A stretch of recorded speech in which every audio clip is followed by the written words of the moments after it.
Ako si Marco, isang ordinaryong lalaki na minsang naniwala na ang pag-ibig ay sapat na upang mapanatili ang isang relasyon.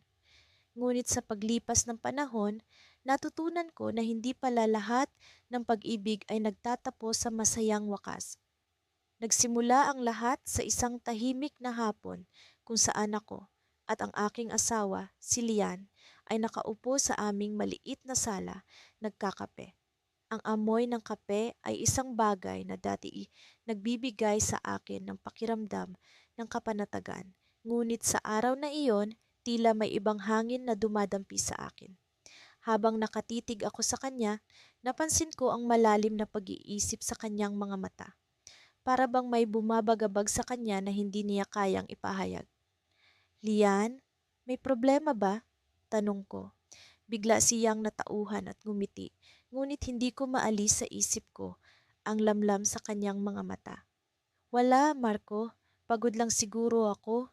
Sagot niya na may pilit na nangiti. Ngunit may kutob ako na hindi lamang ito pagod. Kaya't nagpatuloy ako sa pagtatanong. Sigurado ka ba? Alam mo naman na nandito lang ako para sa'yo, di ba?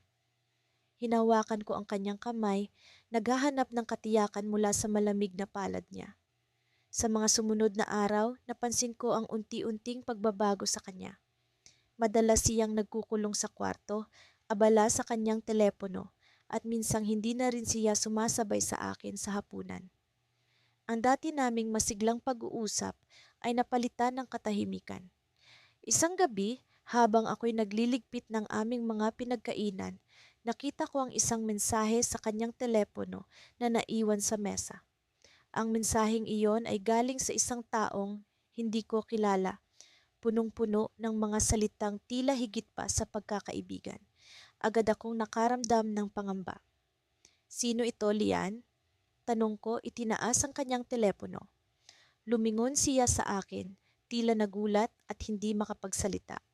Sino siya, Lian?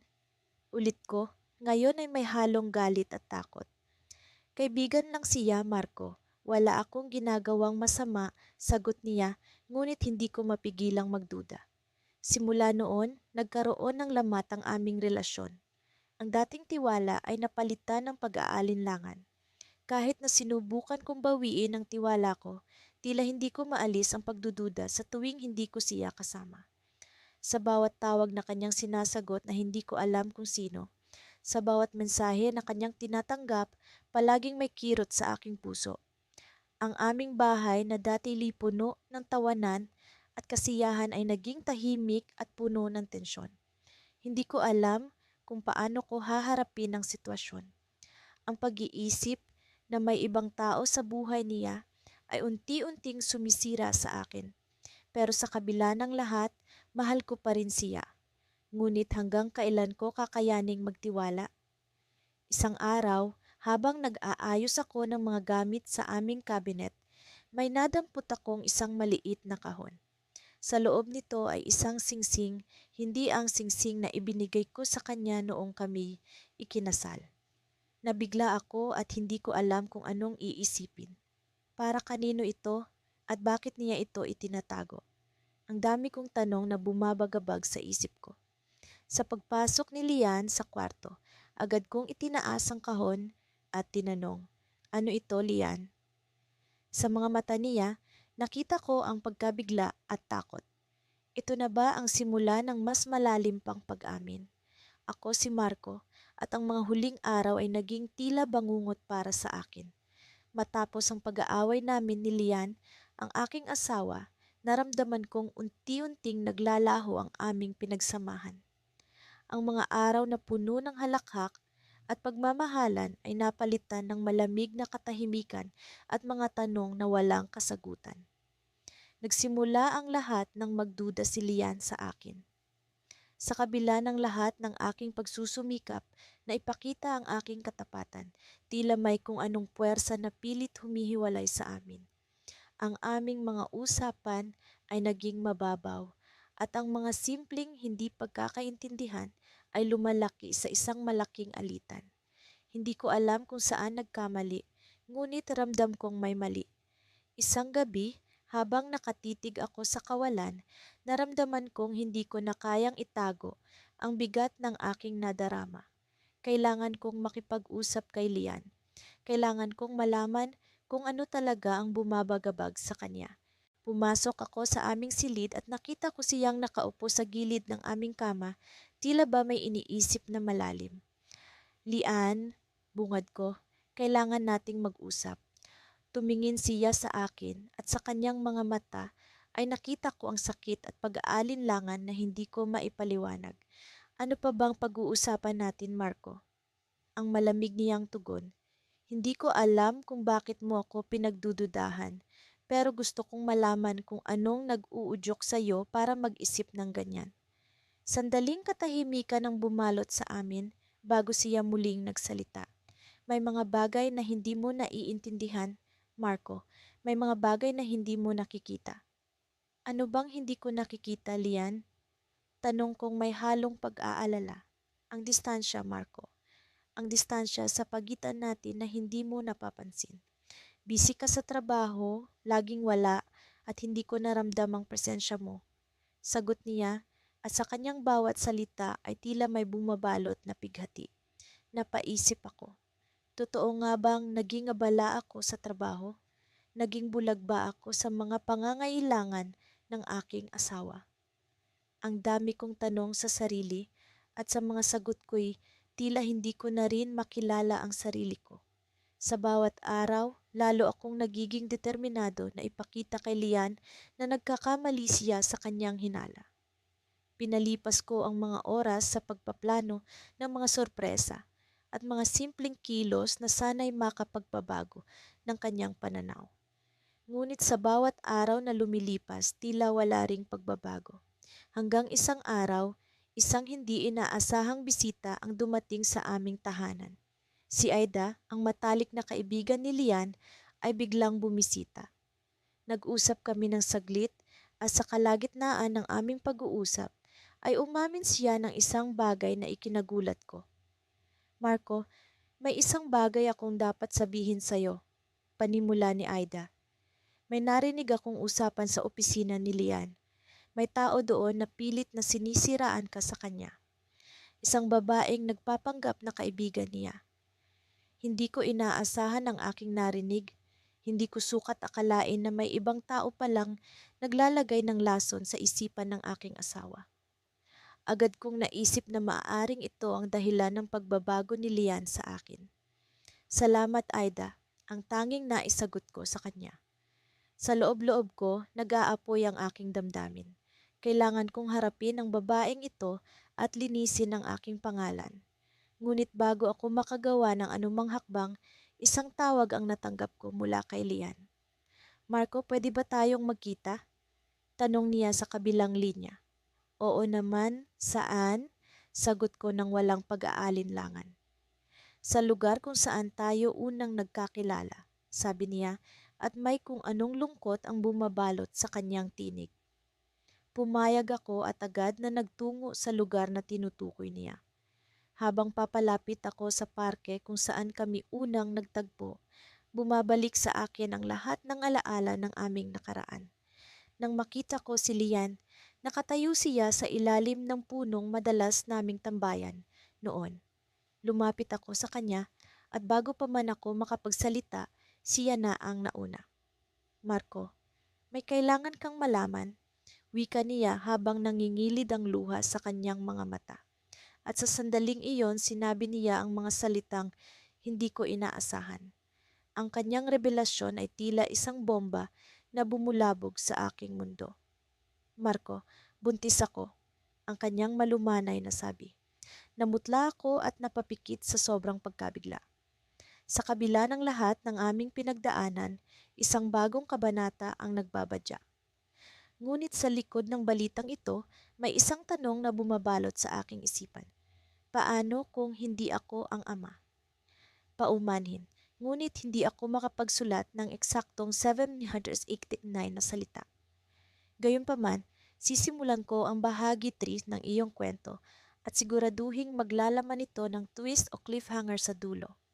Sa pagbabalik tanaw, napagtanto ko kung gaano kabilis nagbago ang lahat sa pagitan naming mag-asawa. parang kahapon lamang, nang ang aming mga mata ay puno ng pag-asa. Ngunit ngayon tila ba naglaho na ang mga ngiting dati ay di maalis sa aming mga labi. Nagsimula ang lahat ng mapansin kong tila may nag-iba sa kanyang mga kilos. Hindi ko matukoy kung ano, ngunit may kutob akong may itinatago siya. Hindi ko alam kung ito'y dahil sa mga gabi niyang hindi pag-uwi sa tamang oras o ang pag-iwas niyang pag-usapan ang mga simpleng bagay na dati kinagiging paksa ng aming masayang usapan. Siguro'y nag-o-overthink lang ako, sabi ko sa sarili ko noon. Subalit, habang lumilipas ang mga araw, mas lalong umugat ang pagdududa sa aking puso. Isang hapon, habang nakaupo ako sa aming sala, napagpasiyahan kong i-text siya. Ngunit, habang hawak ko ang aking telepono, may biglang nag-pop up na mensahe mula sa hindi pamilyar na numero. Naglalaman lamang ito ng mga simpleng salita. Kumusta ka na? Miss na kita? Bigla akong kinabahan. Sinubukan kong magpakalma, ngunit hindi ko magawang alisin ang pag-aalalang bumabalot sa akin. Sinikap kong wag isipin ito, ngunit ang mensahe ay patuloy na bumabagabag sa akin. Kinaumagahan, habang siya'y naghahanda para sa trabaho, hindi ko na natiis. Sino yung nag-text sa'yo kagabi? Diretsahan kong tanong habang nag-aayos siya ng kanyang kurbata. Tumingin siya sa akin, nagulat sa aking tanong. Wala iyon, sagot niya. Isa lang sa mga kaibigan ko na matagal nang hindi nagparamdam. Ngunit sa kanyang mga mata, alam kong may itinatago pa siya. At iyon ang masakit, ang makitang ang taong pinili mong makasama habang buhay ay tila may ibang pinahahalagahan pa. Sa sumunod na mga araw, unti-unting lumalim ang lamat sa aming relasyon. Hindi na kami nag-uusap tulad ng dati. Ang dating kasiyahan ay napalitan ng katahimikan na puno ng pag-aalinlangan. Parang magkasama kami sa iisang bubong, ngunit magkaibang mundo ang aming ginagalawan. Isang gabi, nagising ako sa tunog ng kanyang telepono. Nakita kong may tumatawag sa kanya mula sa parehong numero. Hindi ko na napigilan ang sarili ko. Kinuha ko ang telepono at sinagot ang tawag. Sa kabilang linya, isang pamilyar na boses ang narinig ko, boses ng dati niyang kasintahan. Hindi ko alam kung paano ako nakapagsalita. Bakit mo siya tinatawagan? Tanong ko. Pilit na pinipigilan ang panginginig ng aking boses. Pasensya na, sagot niya. Hindi ko alam na ikaw ang sasagot. Gusto ko lang sanang makausap siya. Nang bumalik siya sa kwarto, nakita niyang hawak ko ang kanyang telepono. Nag-usap kami, ngunit hindi na tulad ng dati ang aming pag-uusap. Ang bawat salita ay tila may tinatagong sakit at galit. Pasensya na, sabi niya, hindi ko sinasadya. Naguluhan lang ako. Ngunit hindi ko alam kung kaya ko bang muling magtiwala. Sa isang iglap, nagbago ang lahat. Ang dating puno ng pagmamahalan ay napalitan ng pagdududa at takot.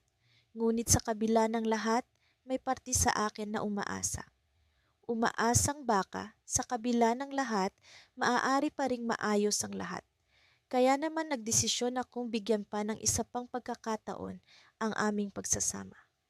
Isang linggo matapos ang insidenteng iyon, nagpasya kaming mag-date muli. Sinubukan naming limutin ang lahat at magsimula ulit. Ngunit habang kami naglalakad sa park, bigla siyang huminto at humarap sa akin. May kailangan akong sabihin sa'yo, sabi niya habang ang kanyang mga mata ay puno ng emosyon.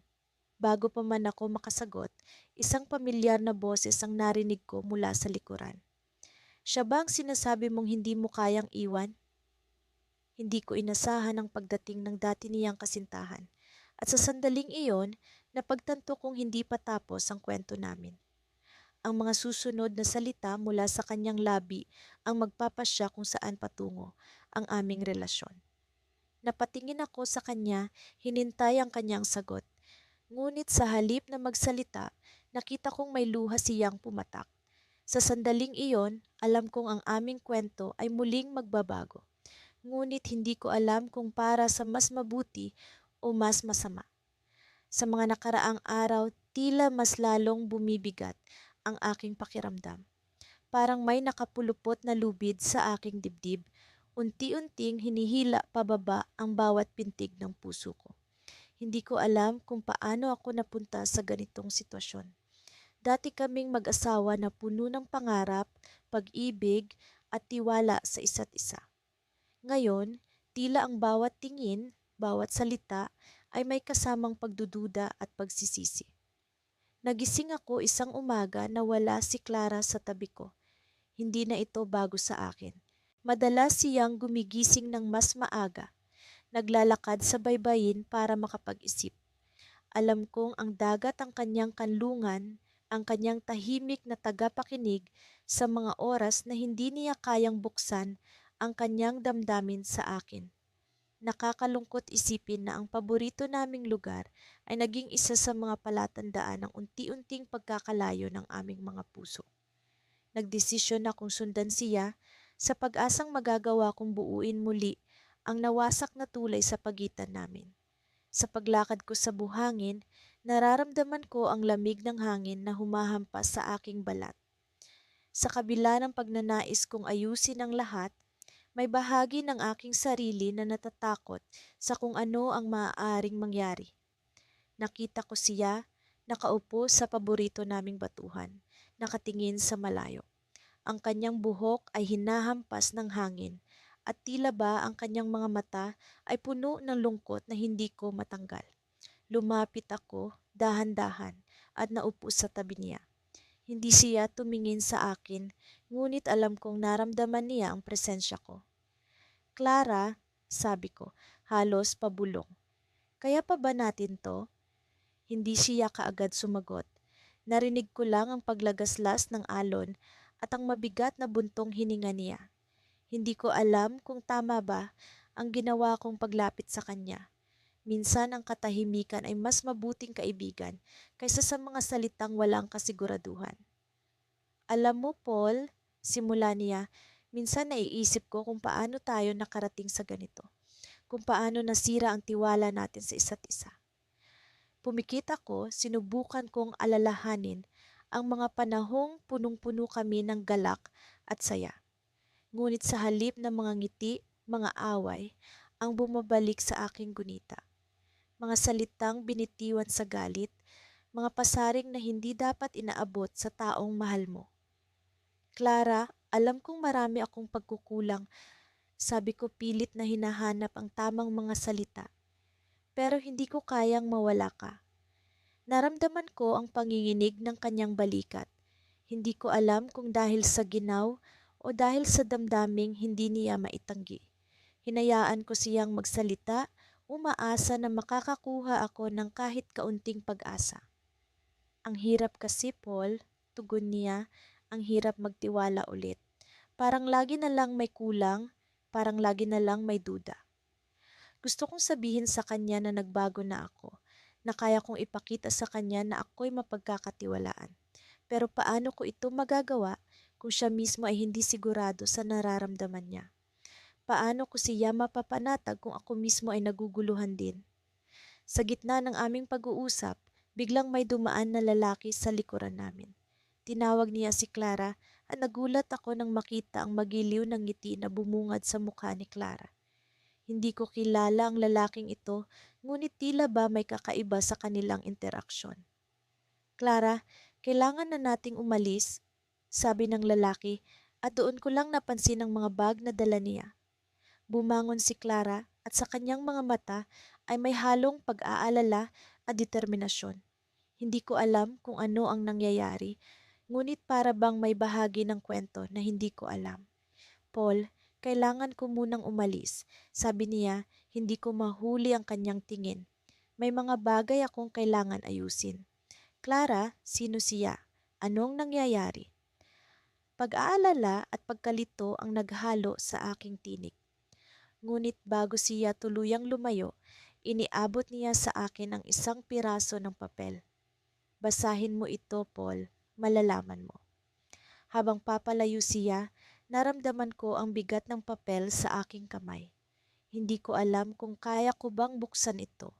Sa pag-alis niya, naramdaman ko ang pagguho ng mundo ko. Sa sandaling binuksan ko ang papel, Bumungad sa akin ang mga salitang, "May lihim akong hindi mo alam. Mahal kita, pero kailangan kong hanapin ang kasagutan." Sa puntong iyon, na-realize ko na ang kwento namin ay hindi pa pala tapos. Tila ba may mas malalim na dahilan sa likod ng pag-aalinlangan niya at kailangan kong malaman kung ano ito. Ngunit sa kabila ng lahat, alam kong ang paglalakbay na ito ay magiging mahirap at puno ng hamon. Sa bawat araw na lumilipas, pakiramdam ko ay unti-unting naglalaho ang mga alaala naming mag-asawa. Ang mga dating simpleng bagay na nagdudulot ng ligaya sa amin ay tila naging mga anino ng nakaraan. Hindi ko alam kung paano kami humantong sa puntong ito, kung saan ang mga pag-uusap ay puno ng galit at hinanakit, kung saan ang mga yakap ay naging malamig at walang sigla. Ngunit alam ko sa kaibuturan ng puso ko, ang lahat ng ito ay nagsimula sa isang simpleng tanong, isang tanong na puno ng pag-aalinlangan. "Nasaan ka ba talaga kagabi?" Tanong niya sa akin. Ang kanyang mga mata ay puno ng pagdududa. Alam ko ang sagot, ngunit sa pagkakataong iyon, dahil sa pagod at stress, ang sagot ko ay hindi sapat para sa kanya. Ang simpleng pagdududa ay naging isang malalim na sugat na hindi namin magamot. Sa kabila ng lahat, hindi ko maiwasang alalahanin ang mga araw na puno ng saya at pagmamahalan. Ang mga araw na sabay kaming nagtatawanan sa ilalim ng mga bituin, ang mga gabing magkasama naming pinaplano ang aming kinabukasan. Ngunit ang lahat ng iyon ay tila isang panaginip na unti-unting nagiging bangungot. Sa bawat pagtatalo, sa bawat hindi pagkakaintindihan, nararamdaman ko ang pagkakaroon ng pader sa pagitan namin. Isang pader na unti-unting tumataas, na tila humahadlang sa aming mga puso na magtagpo. Isang gabi, habang nag-iisa ako sa aming sala, nakita ko ang isang lumang album ng mga litrato. Ang bawat pahina ay puno ng mga alaala, mga ngiti, mga yakap, mga paglalakbay. Parang isang mahabang pelikula ng aming buhay na puno ng saya at pag-asa. Ngunit sa paglipas ng bawat pahina, ang mga ngiti ay nagiging pilit, ang mga yakap ay nawawalan ng init. Sa huli, ang album na ito ay nagsilbing isang paalala ng kung ano ang nawala sa amin, kung ano ang nasira dahil sa kakulangan ng tiwala. Hindi ko alam kung paano ko siya muling maaabot. Ang dating madali at natural na koneksyon ay tila naging mahirap at puno ng hadlang. Nagdesisyon akong kailangan kong gumawa ng hakbang. Kailangan kong malaman kung may pag-asa pa bang maibalik ang dating kami, ang masayang kami. "Pwede ba tayong mag-usap?" Tanong ko sa kanya isang umaga. Ang kanyang mga mata ay nagpakita ng pag-aalinlangan, ngunit tumango siya. Naupo kami sa kusina sa parehong lugar kung saan madalas kaming nagkukwentuhan habang umiinom ng kape.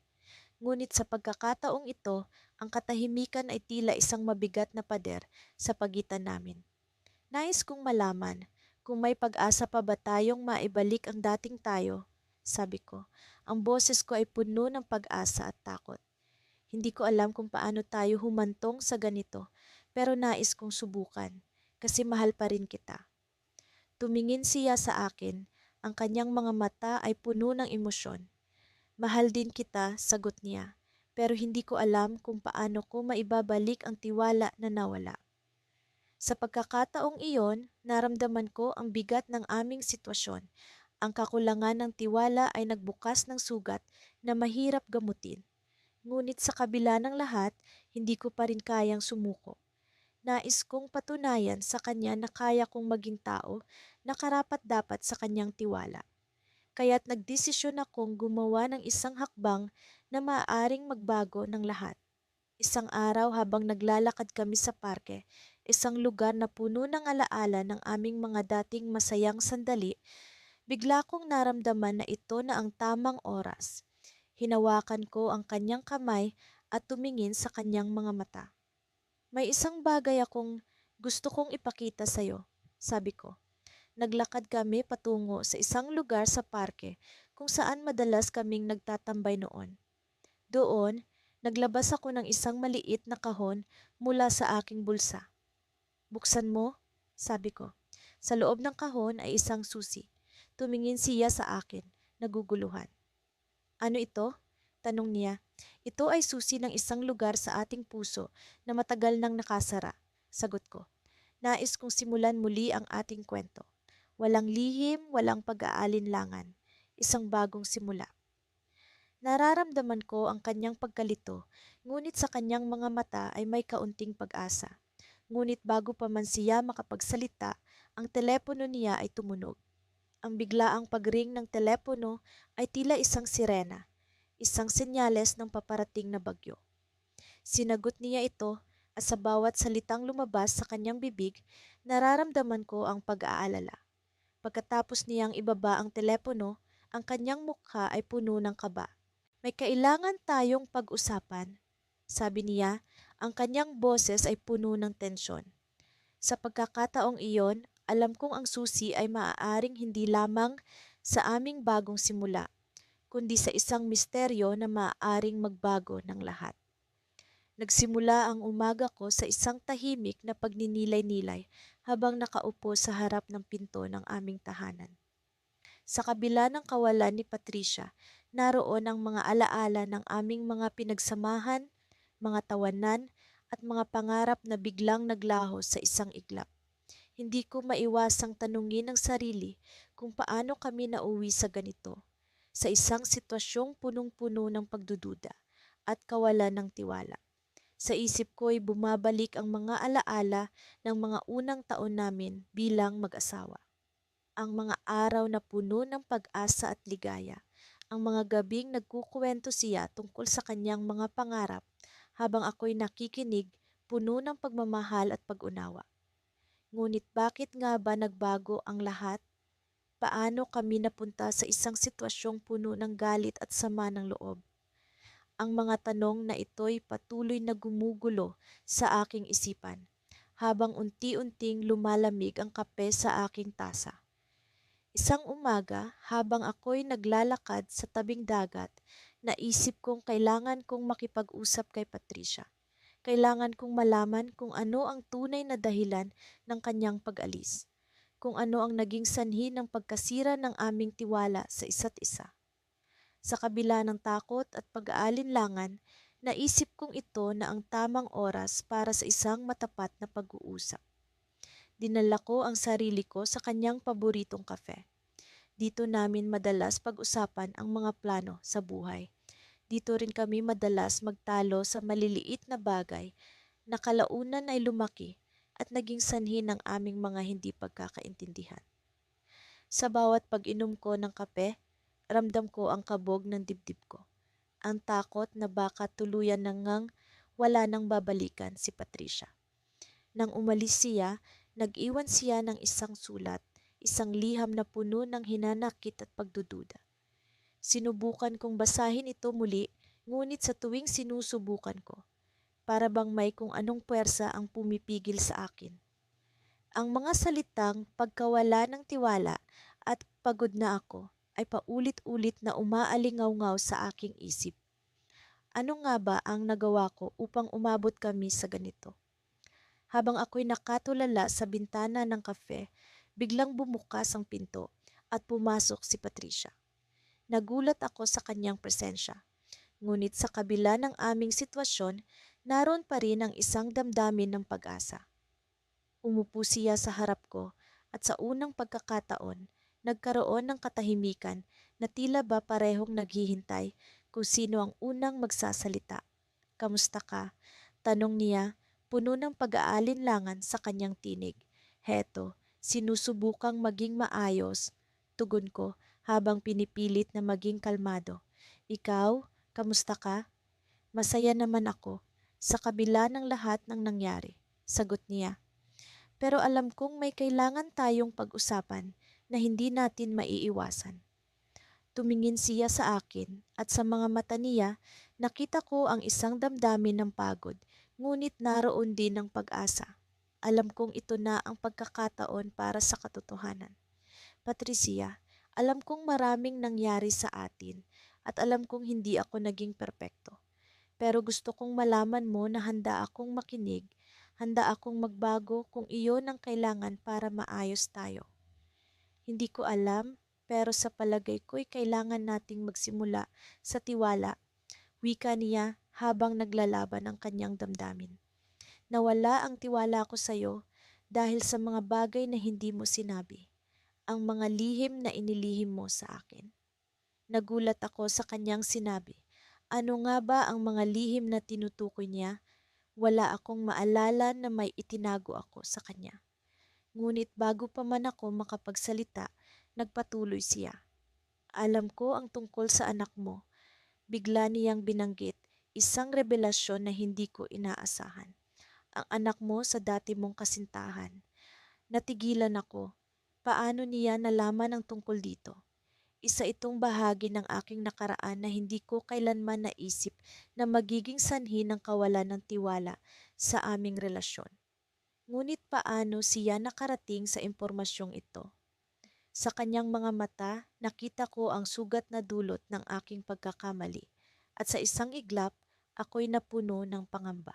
Muli niyang binuksan ang pinto ng aming nakaraan, isang pintong akala ko'y matagal nang nakasarado. Ngunit ngayon, narito kami sa isang sitwasyong hindi ko inaasahan, puno ng pagtataka at pag-asam. Ngunit bago pa man ako makapagsalita, tumunog ang kanyang telepono. Isa itong tawag na tila nagbigay sa kanya ng kalma at kapanatagan. Nang ibaba niya ang tawag, tinitigan niya ako ng mahigpit at sa kanyang mga mata, nakita ko ang isang bagay na hindi ko inaasahan, isang pag-asa na maaaring magbago ang lahat. Ngunit paano? Ano ang ibig sabihin ng tawag na iyon? Sa bawat segundo, nararamdaman kong may isang bagay na malapit ng magbago. Isang bagay na magdadala sa amin sa isang landas na hindi namin inaasahan. Sa kabila ng kawalan ng tiwala, naroon pa rin ang pag-asa. Isang pag-asang maaaring magdala sa amin sa isang mas maliwanag na kinabukasan. Ngunit paano nga ba kami makakarating doon? Pagkatapos ng ilang linggong hindi pagkakaintindihan, muli kaming nagkita ni Elisa sa aming dating tagpuan, ang maliit na kafe sa kanto ng aming subdivision. Ang lugar na ito ang naging saksi sa marami naming masasayang alaala, ngunit ngayoy tila ba puno ng tensyon ng hangin sa pagitan naming dalawa. Naupo ako sa upuang kaharap niya at naghintay ng tamang sandali upang simulan ang pag-uusap na matagal na naming iniiwasan. Kamusta ka na? Simpleng tanong ko, umaasang mapapalambot nito ang namumuong tensyon. Ngunit hindi siya agad sumagot. Sa halip, ngumiti siya ng bahagya, ngunit hindi umabot sa kanyang mga mata ang nangiting iyon. Kaya mo bang magtiwala ulit, Adrian? Tanong niya, diretsahang bumagsak sa mesa ang di inaasahang tanong niya. Napatingin ako sa kanya at sa sandaling iyon, ang lahat ng sakit at pagdududa na matagal ko ng pilit itinatago ay muling bumalik. Paano nga ba kami umabot sa ganitong sitwasyon? Napagtanto ko na ang pagkawala ng tiwala ay parang isang basag na salamin. Kahit pa subukan mong buuin muli, may mga lamat na hindi na mawawala. Ngunit sa kabila ng lahat, nais kong subukang ayusin ang relasyon namin. Mahal ko si Elisa at alam kong kung hindi namin ito haharapin ngayon, baka tuluyan nang maglaho ang anumang pagkakataon na maibalik namin ang dati. Hindi madali, Elisa, sagot ko, pilit na itinatago ang panghihinayang sa aking tinig. Pero handa akong subukan kung handa ka ring magbago. Nakita ko ang pag-aalinlangan sa kanyang mga mata, ngunit sa likod nito'y may pag-asa ring naglalaro. Tumango siya at sa unang pagkakataon sa loob ng maraming linggo, naramdaman kong may maliit na sinag ng pag-asa para sa amin. Nagpatuloy ang aming pag-uusap, unti-unting bumabalik ang dating sigla sa aming mga tinig. Ibinahagi namin ang mga bagay na hindi namin nasabi noong una, mga hinanakit, mga pangarap, at maging ang mga pagkakamaling nagdulot ng hidwaan sa amin. Nakakapagod ngunit nakapagpapagaan ng damdamin. May isang bagay akong gustong malaman.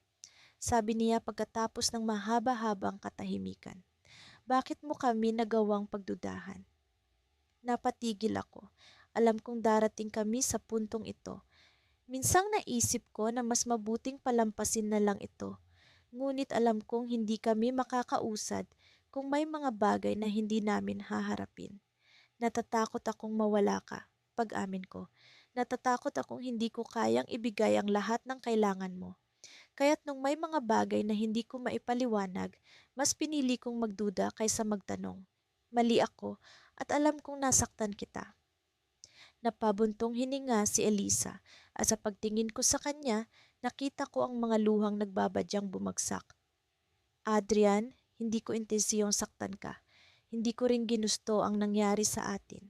Pero kailangan nating matutunan na magtiwala ulit sa isa't isa. Tumango ako, alam kong tama siya. Ang totoo, pareho naming kailangang magbago. Hindi lang tiwala ang nawala sa amin, kundi maging ang respeto sa isa't isa. At iyon ang una naming kailangang ibalik. Habang papalapit ang gabi, nagdesisyon kaming subukan ulit. Hindi magiging madali, ngunit sa pagkakataong ito, pareho kaming handang magtrabaho para sa isa't isa. Naglakad kami pauwi, sabay na binabagabag ng mga alaala at pag-asa. Subalit habang papasok na kami sa aming bahay, isang hindi inaasahang bisita ang naghintay sa amin sa pintuan. Isang lalaking hindi ko pa nakikita, ngunit may kakaibang pamilyar na aura. Nakangiti siya, ngunit may kakaibang lamig sa kanyang mga mata. Magandang gabi, bati niya, at sa kanyang mga kamay ay may hawak na sobre. Kailangan natin mag-usap, Elisa. Nagulat ako sa kanyang presensya at kita ko rin ang pagkabigla sa mukha ni Elisa. Sino ang lalaking ito at ano ang kaugnayan niya kay Elisa? Nagsimula na namang bumalik ang mga lumang pagdududa, ngunit sa pagkakataong ito, kailangan kong malaman ang katotohanan. Adrian, siya si Marco, pagpapakilala ni Elisa, ngunit hindi niya maipaliwanag ang dahilan ng pagbisita nito. Hindi ko alam kung dapat ba akong magalit o dapat ko bang ibigay ang benepisyo ng pagdududa. Anong kailangan mo?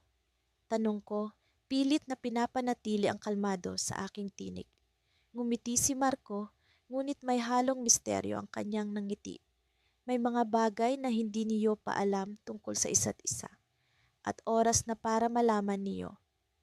Sa mga sandaling iyon, pakiramdam ko'y muling nagkaroon ng malaking balakid sa aming daan. Ano ang dala ng lalaking ito at ano ang ibig sabihin ng kanyang mga sinabi?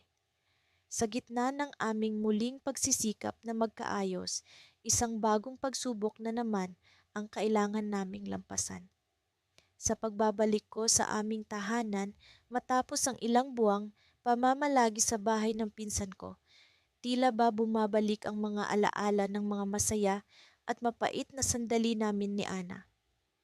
Ang bawat sulok ng bahay na ito ay saksi sa mga ngiti at luha na pinagsaluhan namin.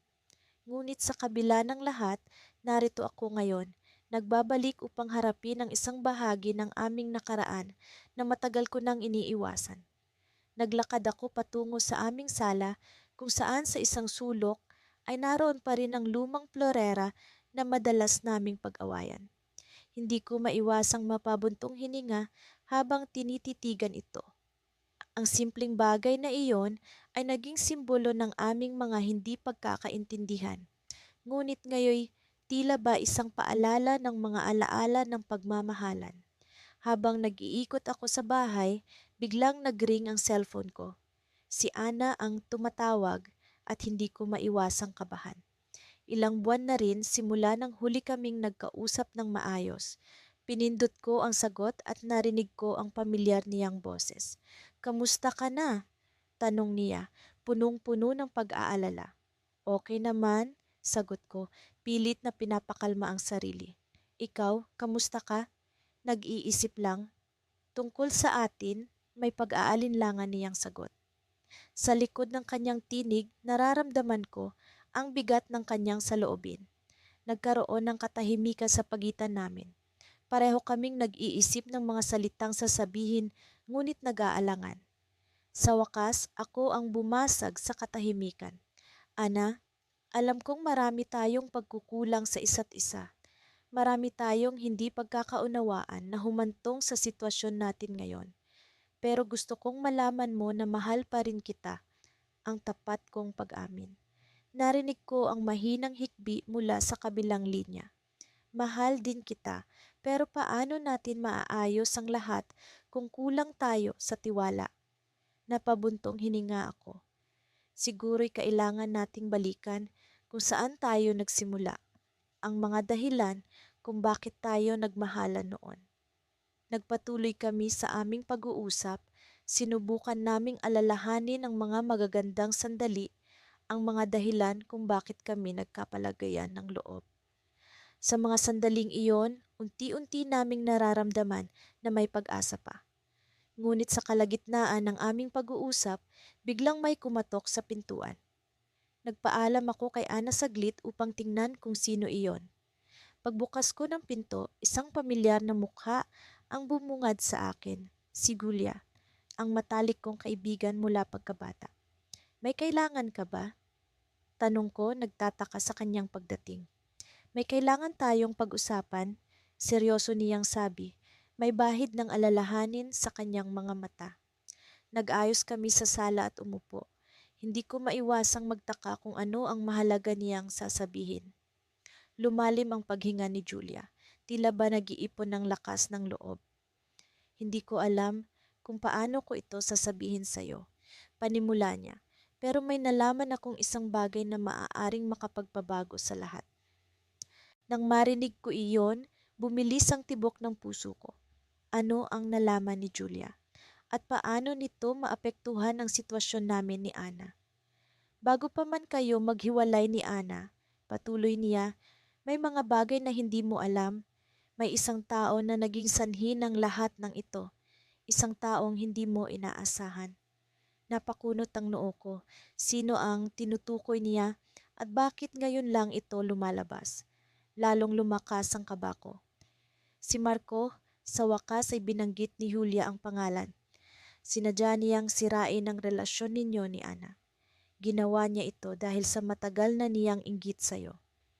Parang binuhusan ako ng malamig na tubig sa aking narinig. Si Marco, ang matagal ko ng kaibigan, siya ang punot dulo ng lahat. Hindi ko ito matanggap. Paano niya nagawa ito sa akin? Inabot ni Julia ang kanyang kamay sa akin. Ramdam ko ang kanyang simpatya. Alam kong mahirap ito para sa'yo, pero kailangan mong malaman ang totoo. Nabaling ang tingin ko sa florera sa sulok. Isang bagay na dati puno ng alitan, ngayon tila naging simbolo ng katotohanan na hindi ko inaasahan. Paano ko haharapin si Ana sa nalaman kong ito? At si Marco, paano ko siya kukumprontahin? Habang bumabalik ang tingin ko kay Julia, nabuo ang isang desisyon sa aking isipan. Kailangan kong harapin ito hindi lamang para sa akin, kundi para rin kay Ana. Ngunit paano ko ito gagawin nang hindi nasisira ang lahat ng aming pinangarap? Sa kabila ng lahat, isang tanong ang bumabagabag sa akin. Kapag nalaman na ni Ana ang totoo, magiging sapat ba ito upang mabuo muli ang tiwala namin sa isa't isa? O ito ang magiging hudyat ng tuluyan naming paghihiwalay? Hindi ko maiwasang magbalik tanaw sa mga nangyari sa pagitan namin ni Clara. Sa mga oras ng katahimikan, palaging bumabalik sa isip ko ang huling pag-uusap namin. Napuno ng galit at hinanakit ang mga salita, pawang mga sibat na tumatama sa aming mga puso. Hindi ko naisip na ang kakulangan ng tiwala ang magiging dahilan ng aming paghihiwalay. Ngunit sa kabila ng lahat, naroon pa rin ang pag-asang baka may pagkakataon pa kaming magkaayos. Nang umalis si Clara, iniwan niya ang aming tahanan na puno ng alaala, ang mga ngiti at tawanan, ang mga gabing magkatabi sa sofa habang nanonood ng aming paboritong pelikula. Ngunit higit sa lahat, iniwan niya ang kawalang katiyakan kung saan ba kami nagkamali. Marahil sa simula pa lang, hindi ko na siya binigyan ng sapat na dahilan para magtiwala. Masyado akong natakot na baka hindi ko mapantayan ang kanyang inaasahan. Kaya't nagkaroon ng mga lihim mga bagay na hindi ko na ibahagi sa kanya. Hindi ko alam kung paano magsisimula muli, kung paano ko siya haharapin kung sakaling magkita kami. Isang araw, habang naglalakad ako sa parke na madalas naming pinupuntahan, napansin ko ang isang babaeng nakaupo sa paborito naming bangko. Nakatalikod siya sa akin, ang kanyang buhok ay mahaba at kulot katulad ng kay Clara. Ang puso ko'y kumabog at sa kabila ng pag-aalinlangan, lumapit ako upang silipin kung siya nga iyon. Clara? Tanong ko, puno ng pag-asang siya nga iyon. Bumaling ang babae at laking gulat ko nang makita ang kanyang mukha. Hindi siya si Clara. Hindi ko maipaliwanag ang biglaang lungkot na naramdaman ko. Napansin kong nakatingin siya sa akin, tila may inaasahang sagot sa kanyang mga mata. Pasensya na, sabi ko. Akala ko ikaw ang asawa ko. Ngumiti siya, ang langiti na puno ng pag-unawa. Okay lang, sabi niya, mukhang malalim ang iniisip mo. Napansin ko ang kanyang mga mata, punong-puno ng kabutihan. Naupo ako sa tabi niya, pakiramdam ko ay parang may koneksyon kami kahit hindi kami magkakilala. Alam mo, sabi ko, minsan ang kakulangan ng tiwala ay parang kalawang sa isang relasyon. Hindi mo ito nakikita hanggang sa masira na ang lahat. Tumango siya, tila alam niya ang bigat ng aking sinasabi. Naranasan ko na rin iyan, sagot niya. Minsan, kailangan mo lang talagang makinig at magbigay ng tiwala. Nagpatuloy kami sa pag-uusap at sa di inaasahang pagkakataon, nakahanap ako ng kaibigan sa taong ito na hindi ko kilala. Nagkuwento siya ng kanyang mga karanasan, kung paanong ang tiwala ay naging susi sa kanyang pagbangon mula sa isang masakit na pagkasira ng relasyon. Sa bawat salita niya, nararamdaman ko ang pag-asa at lakas na muling bumangon. Sa paglipas ng oras, unti-unti kong naramdaman ang pagkagaan ng aking pakiramdam. Nagpasalamat ako sa kanya bago kami maghiwalay. Hindi ko man siya kilala, ngunit ang kanyang mga salita ay nag-iwan ng marka sa akin. Sa pag-uwi ko, isang liham ang naghihintay sa aking pintuan. Hindi ko ito inaasahan. Sa piraso ng papel nakasulat ang pangalan ni Clara.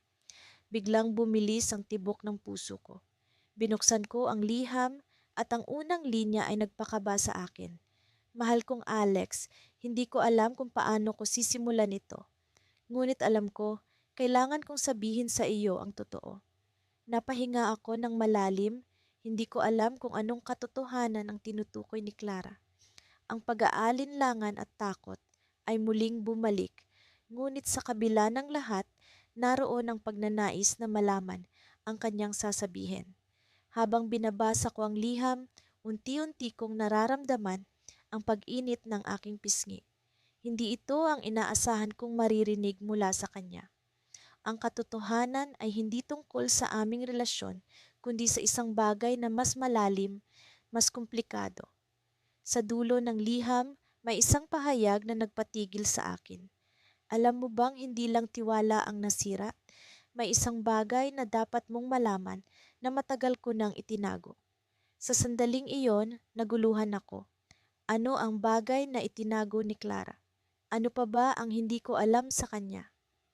Ang mga tanong ay nagdagsaan sa aking isipan at sa kabila ng pagkalito, alam kong ito ang simula ng isang bagong paglalakbay sa aming relasyon. O marahil isang pagtatapos na hindi ko inaasahan. Hindi ko alam kung anong susunod na mangyayari, ngunit isa lang ang sigurado, ang liham na ito ay magbabago sa lahat. Sa mga araw na lumipas, araw-araw akong nagmumuni-muni sa ilalim ng isang malaking puno sa aming lumang bakuran. Ang mga dahon nito'y tila nagdadala ng mga alaala ng aming nakaraan at ang bawat ihip ng hangin ay tila bulong ng mga salitang hindi ko nasabi sa kanya. Sa kabila ng lahat, umaasa pa rin akong magkakaroon ng pagkakataon upang maibalik ang dating sigla ng aming pagmamahalan. Tuwing umuuwi ako mula sa trabaho, nararamdaman ko ang kalungkutan sa malamig na mga dingding ng aming bahay. Lahat ng sulok nito'y puno ng alaala ng aming masayang pagsasama. Ang mga larawan sa dingding, ang mga gamit na magkasama naming pinili at maging ang mga munting bagay na minsan ay hindi ko pinapansin.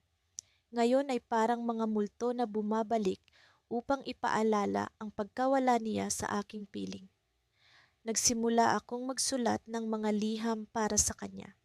Hindi ko alam kung babasahin niya ang mga ito, ngunit ito na lamang ang aking paraan upang maiparating ang aking nararamdaman.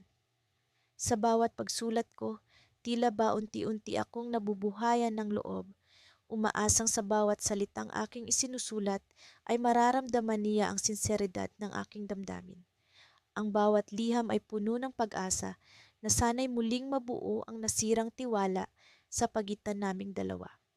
Isang gabi, habang ako'y nakaupo sa aming lumang sofa, natagpuan ko ang sarili kong nagbabasa ng isa sa mga liham na hindi ko naipadala sa kanya.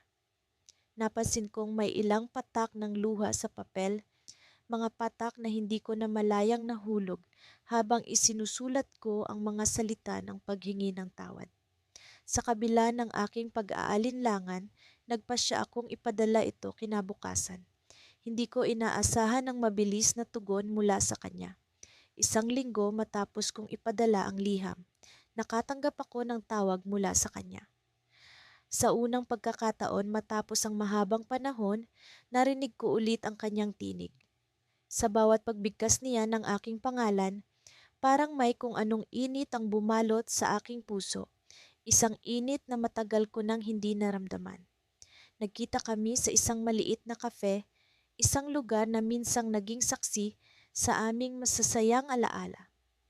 Nang magkaharap kami, kapwa namin hindi alam kung paano sisimulan ang usapan. Ngunit sa kabila ng aming mga agam-agam, napagpasyahan naming maging tapat sa isa't isa. Isa-isa naming binuksan ang mga sugat na matagal nang hindi ginagamot, mga sugat na dulot ng kakulangan ng tiwala sa aming relasyon. Habang nag-uusap kami, naramdaman ko ang pagluwag ng bigat sa aking dibdib. Unti-unti kaming naghilom mula sa mga sugat ng nakaraan. Isa sa mga bagay na naging malinaw sa akin ay ang kahalagahan ng komunikasyon at pagtanggap sa mga pagkukulang ng isa't isa. Ang mga pagkakamali namin ay hindi naging hadlang upang kami muling magsimula. Subalit, sa gitna ng aming pag-uusap, isang bagay ang kanyang nabanggit na hindi ko inaasahan. May isang bagay akong dapat sabihin sa iyo. Aniya, habang ang kanyang mga matay puno ng pag-aalala. Ang sunod niyang mga salita ay tila yelo na bumalot sa aking katawan. Ipinagpaalam ko na ang annulment ng kasal natin.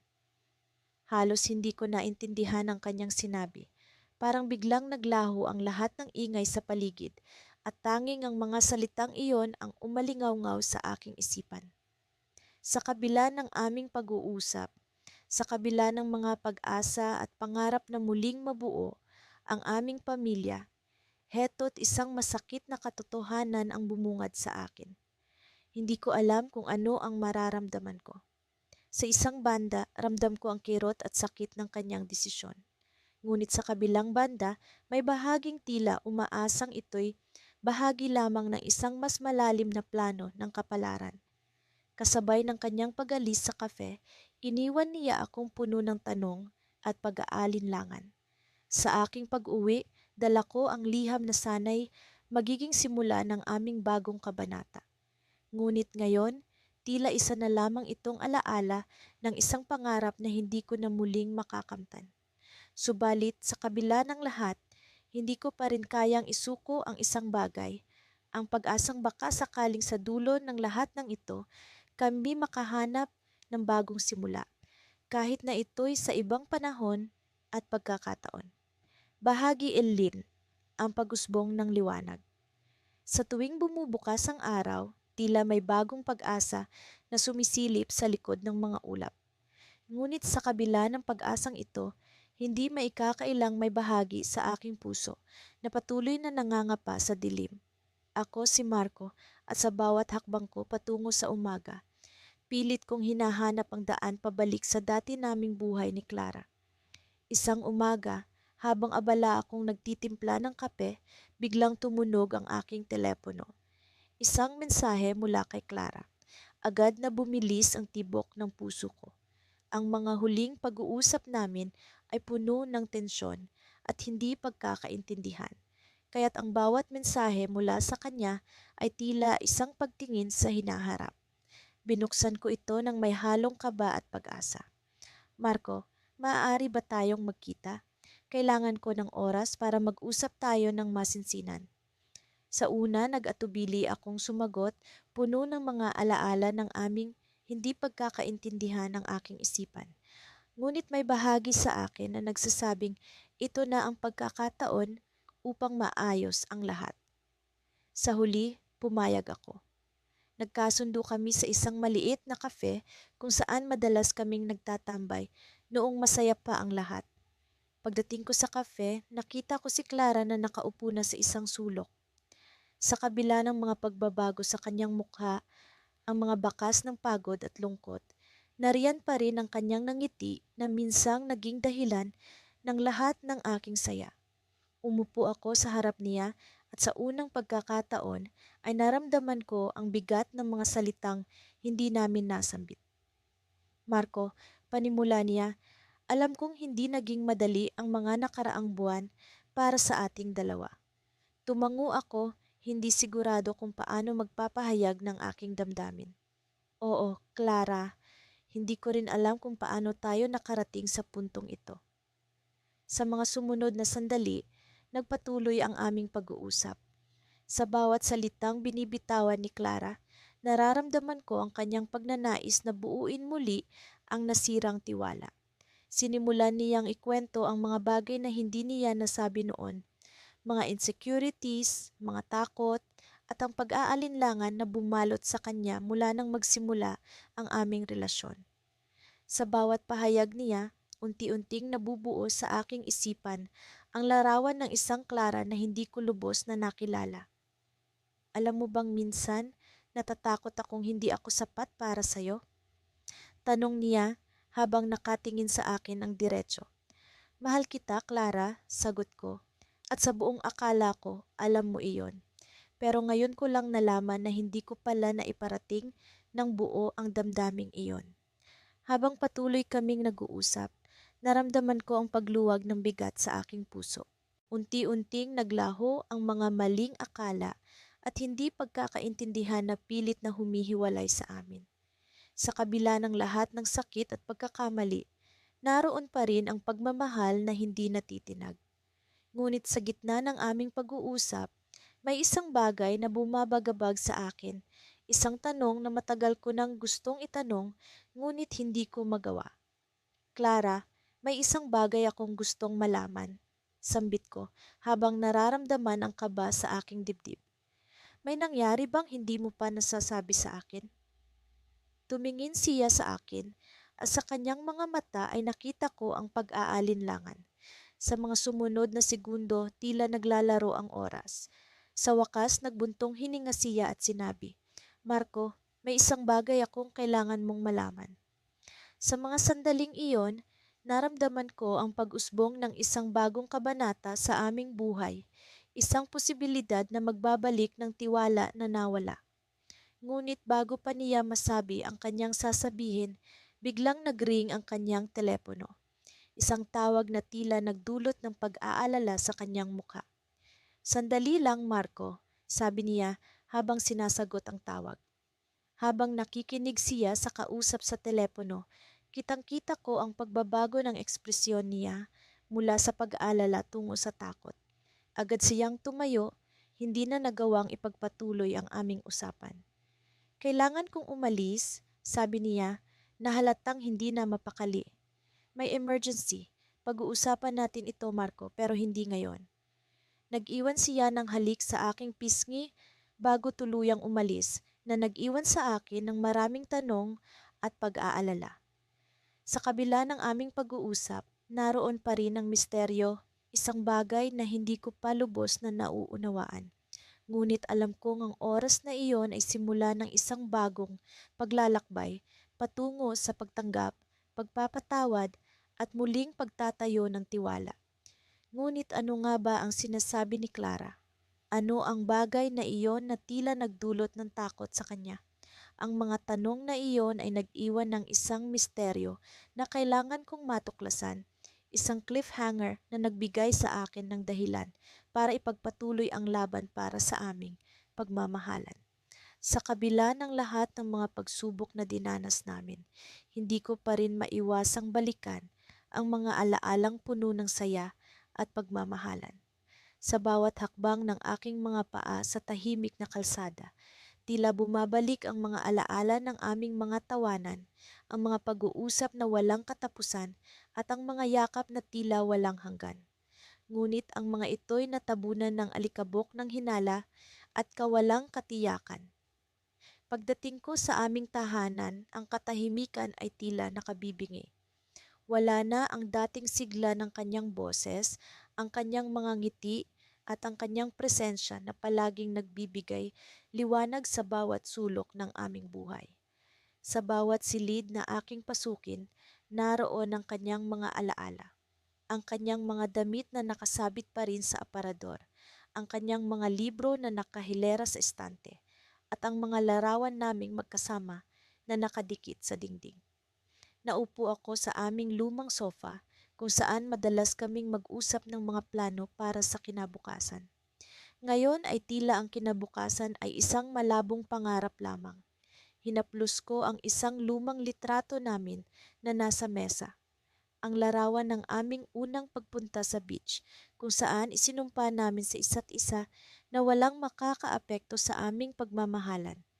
Pero sino ba ang mag-aakala na ang sumpang iyon ay masusubok ng mga bagay na hindi namin inaasahan? Ako'y tumingin sa bintana at hinayaan ang aking isipan na lumipad sa nakaraan. Nagsimula ang lahat sa mga simpleng bagay, mga hindi pagkakaunawaan, mga maliliit na lihim na unti-unting lumaki at bumalot sa aming relasyon. Ang kawalan ng tiwala ay parang isang sakit na unti-unting pumapatay sa aming pagmamahalan. Ang mga tanong na hindi niya masagot, ang mga palihim na pag-uusap sa telepono, at ang mga gabing hindi niya alam kung saan siya nagpunta, lahat ng ito ay naging sanhi ng aming pagkakalayo. Sinubukan kong ipaglaban ang aming relasyon. Nagpakumbaba ako, nagpakita ng pag-unawa, at naghahangad na sana'y bumalik sa dati ang lahat. Ngunit parang ang bawat hakbang ko papalapit sa kanya ay nagiging dahilan para lalo siyang lumayo. Hanggang sa dumating ang araw na sinabi niyang kailangan niya ng espasyo, ng oras para mag-isip. Ang mga salitang iyon ay tila mga sibat na tumusok sa aking puso. Ngunit alam kong wala na akong magagawa, kundi ang hayaan siyang makahanap ng kanyang sarili. Sa mga sandaling ito ng pag-iisa, natutunan kong kilalanin ang sarili kong mga kahinaan, ang aking mga pagkukulang bilang asawa. Napagtanto ko na sa aking pagnanais na protektahan ang aming relasyon, minsan ay nasakal ko siya sa mga tanong at hinala. Ang mga takot ko ay naging rehas sa aming pagmamahalan at ang kawalan ng tiwala ay naging isang pader na humahati sa aming dalawa. Ngunit sa gitna ng aking pagninilay, may isang liham na dumating. Isang sulat mula sa kanya na sinulat gamit ang kanyang paboritong kulay na tinta. Pinunit ko ang sobre na may halong kaba at pananabik. Sa loob ng sulat, nakasaad ang kanyang mga saloobin, ang mga bagay na hindi niya masabi sa akin ng harap-harapan. Sinabi niyang, mahal niya pa rin ako, ngunit kailangan niyang mahanap ang kanyang sarili bago siya bumalik sa akin. Ang kanyang mga salita ay puno ng pag-asa, ngunit hindi ko maiwasang makaramdam ng takot na baka hindi na siya bumalik. Habang binabasa ko ang sulat, biglang bumukas ang pintuan. Isang pamilyar na boses ang narinig ko, ngunit hindi mula sa kanya. Ang aming anak na si Miguel ay nakatayo sa harap ng pintuan. May hawak na isang bagay na tila isang lumang kahon. Ang kanyang mga mata ay puno ng pag-aalala, ngunit may kaunting kislap ng pag-asa. Daddy, may nakita akong kahon sa attic, sabi ni Miguel. Itinataas ang kahon na may kalumaan na. Mukhang importante ito. Ang kahon ay puno ng mga lumang kwento, mga liham mula sa aming unang taon bilang mag-asawa, mga alaala na matagal na naming nakalimutan. Ngunit sa ilalim ng mga papel at litrato, may isang bagay na hindi ko inaasahan. Isang liham mula sa isang taong hindi ko kilala na tila may koneksyon sa aming buhay na hindi ko pa naaalam. Habang binubuksan ko ang liham, naramdaman ko ang pag-aalinlangan at takot. Ano pa kaya ang hindi ko alam? Ano pa kaya ang maaring magbabago sa aming kapalaran? Sa bawat salita, nararamdaman ko ang pagbigat ng aking dibdib, ang pag-iikot ng aking mundo. At sa dulo ng liham, may isang pahiwatig na tila isang bomba na handang sumabog sa aming buhay. Isang bagay na maaaring magbago sa lahat ng aming nalalaman. Sa mga oras na ito, ang aking puso ay nasa gitna ng labanan, sa pagitan ng pag-asang bumalik sa dati at sa takot na baka ang liham na ito ay magdulot ng mas matinding sugat. Ngunit alam ko na ang katotohanan ang magpapalaya sa amin kahit gaano pa ito kasakit. Sapagkat sa mga sugat ng nakaraan, naroon ang pag-asa ng isang bagong simula.